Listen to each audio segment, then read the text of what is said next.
Head rowing coach Jane LaRiviere joins us today to talk about the Cougars' recent sweep of Gonzaga and also about the final regatta of the regular season, which is here at home against Oregon State this weekend.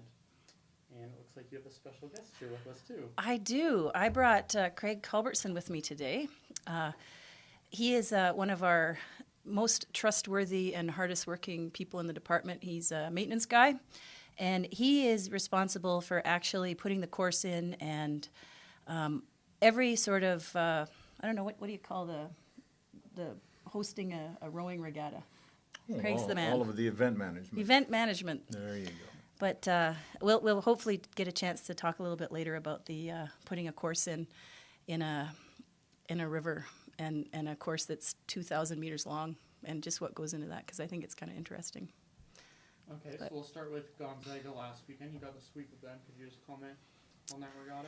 Yeah, we had a really hard week of practice, so we were a little tired going in, but we got the job done, and I think we definitely, there was a couple of aspects of our race that we really needed to improve, and I think we got that done. So, it was good. We've been in a lot of second place positions lately, and it was really good for the team to get the win.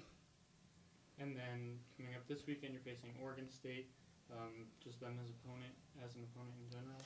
Well, you can't overlook anybody in the Pac-12. I mean, they had some really tough races against Ohio State and some of the other East Coast places, and so we're expecting them to be, probably neck and neck, bow ball to bow ball all the way down the course. And like you said, they faced Ohio State, Michigan, and Tennessee at the Michigan Invitational a couple weeks ago. In racing Oregon State this weekend, do you feel like your results will be compared to how they raced against these other schools? Yeah, I mean, they like the way the NCAA committee works is they first base their decisions off of head-to-head results, and then if the top 16 teams don't get weeded out based on head-to-head results, they'll go to margins. So margins are important, and it's really difficult in rowing because obviously we're not inside. We have wind and weather and water and any number of factors that can really change the margins are less in a tailwind than they can be in a headwind. It just switches all around. So. Yeah. And then the results of this regatta, how important are they with respect to the seeding going into Pac-12? They're super important. Yeah. We don't want to be on that outside lane. And so it's good to be within the field. It'll be good to be next to UCLA. We want to be in the mix. So it's definitely, that's, we don't think about the victory because we want the lane. We have to execute our race plan. And hopefully we'll have enough on Saturday to get the result we want. And you've said throughout the season that you've been working on certain components and building towards the postseason, and this is the final regatta before the Pac-12. Could you just talk about the progress that you've made and working on each component in the regatta to put it all together? Yeah. Well, I kind of challenged the team on Monday to, step up a little bit and make it our best race because we've had bits and pieces that have been quite good, but we've also had bits and pieces, and it's time.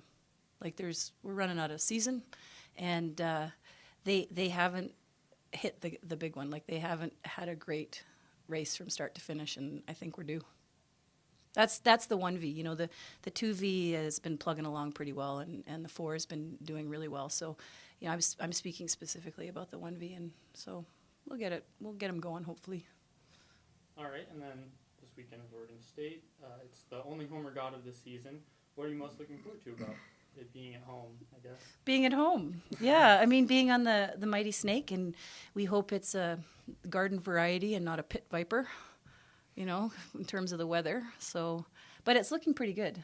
I think the forecast is cool temperatures, but so far there doesn't appear to be any major wind. So. And then I'm looking around at the crowd we have in here today. And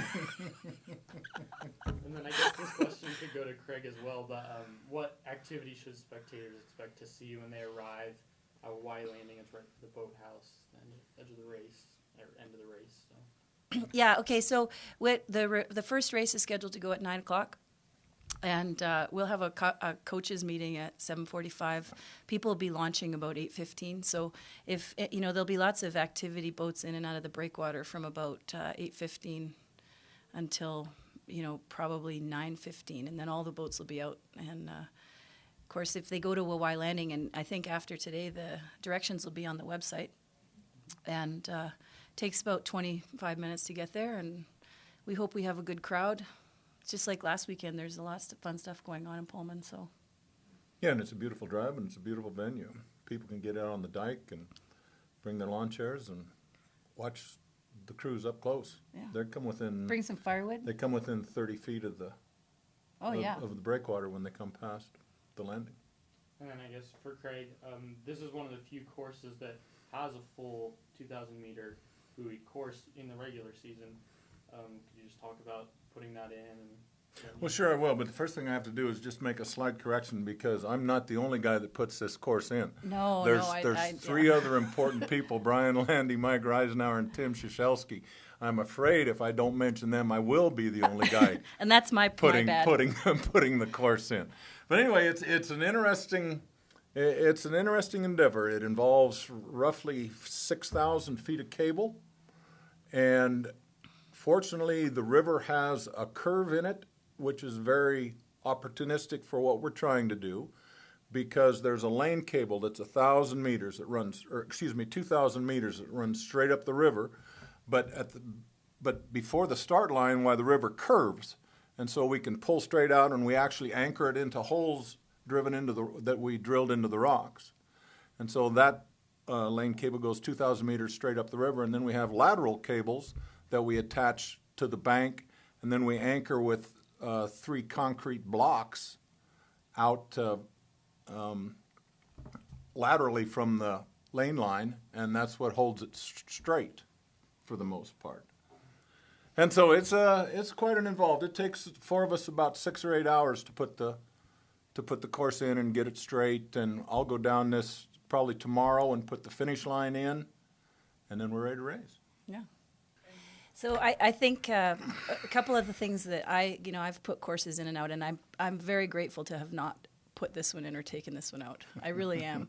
But in my previous life, when I used to have to do course installation, you would basically, it would stay in for however amount of time, but then when you went to take the course out, you had to throw away the clothes that you took the course in because of all the algae and the smell, and it just permeated everything. So you really, it's not a pleasant job. You don't necessarily want to have a date lined up right after you take the course out. No. And so we had, I'm going to get Craig to tell a story because we had an administrator who left about a year ago, and he super guy, but also known as kind of a fashionista, sort of a fancy pants. And kind of a gourmet cook kind of a gourmet guy. cook, yep. Like, I guess he can remain nameless, but he'll know who we're talking about. But anyway, let's. Why don't Well, you it tell was him? nice of him, and several people have offered to come down and help because it's labor intensive, and the more hands you have, the easier it is. And so when you remove the course, you take out these lateral lines to begin with, and then you take out the lane line. And once you start reeling in the lane line, you have to get it all in. You can't stop and come back later because it'll float away. It'll go to the bottom. It'll go down to the dam. All the bad things will happen. So we went down there 2 years ago. It was beautiful in the morning. We got the laterals all out, and then we started working on the lane line. And we were about half done, and a thunderstorm came up. And the wind was blowing straight at us as we were going downstream. And the administrator's job was to take the buoys off the cable as it came in. 250. Yeah, there's a lot of buoys. And it was blowing hard enough and the waves were big enough that they were breaking over the top of him as he was pulling these off, and he was just froze. He was frozen solid by the time he got done, but we couldn't quit. It was just a tough deal. Timing is everything. Sometimes you go down there and it'll be 75 degrees and calm as anything, and it's you wonder why people pay you to do it. But sometimes it's not quite as enjoyable. Yeah. Then we have a practical joker on the crew, and one time he found a stick and a glove and he got the guy's shirt that was in the boat with him, and he tied them all to the cable and dropped it down in the water. And so when we came along to pull the cable up, why, I had a kid in my boat, and he pulled it up, and here's this arm that comes up out of the water like it was a body on the... It's like, oh! That was Justin. Well, Justin, just something to kind of break up the monotony a little bit. It's been fun. Yeah. It's been a lot of fun. Well, I know that rowing is very appreciative to the entire staff, and they're a good bunch. And if you're ever around the athletic department, you should stop in to the field house and say hello. and Craig's always looking for somebody to practice golfing with at noon. Absolutely. Come down to the regatta. It's a unique sport, and a lot of people haven't seen it, and that's too bad because it's an amazing sport.